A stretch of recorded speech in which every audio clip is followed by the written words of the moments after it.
Actually আলামিন আলামিন সোনামুড়া মতিনগর এলাকার আলামিন নামে একজন আমাদের কাছে একটা অভিযোগ করেন যে গত 25 তারিখ বিকালবেলায় উনি সোনামুড়া থেকে 7 জন প্যাসেঞ্জার নিয়ে ওনার ইকো গাড়িটা দিয়ে এয়ারপোর্ট আসছিলেন।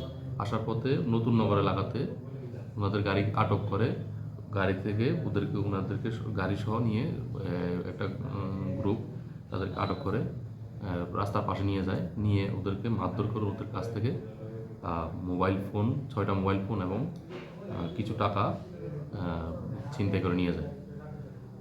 এই অভিযোগ পেয়ে আমরা তদন্ত শুরু করি এবং শুরু করে আমরা প্রথম যে প্রাইম একিউজড রিকি সিং ওকে অ্যারেস্ট করি এবং ও স্বীকারোক্তিমূলে আরেকজন অঙ্কুর চক্রবর্তীকেও গ্রেপ্তার করি এবং আমরা ছিনতাইকৃত 6টি মোবাইল ফোন আজকে আমরা উদ্ধার করি এবং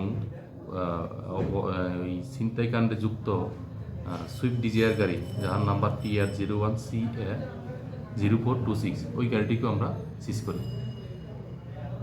আগামী তাদেরকে কোথায় হ্যাঁ, আগামীকালকে একজনকে আমরা পুলিশ রিমান্ডে নিয়ে এসেছি রিকি সিং, এবং আগামীকালকে অঙ্কুর চক্রবর্তীকে আমরা মাননীয় আদালতে প্রেরণ করব। স্যার, এই ছিনতাই ঘটনায় মোট কতজন জড়িত রয়েছে? এটা একজ্যাক্ট ফিগারটা জানা নেই, ওদেরকে আমরা জিজ্ঞাসাবাদ করছি, জিজ্ঞাসাবাদ করলে পুরোটাই আসবে।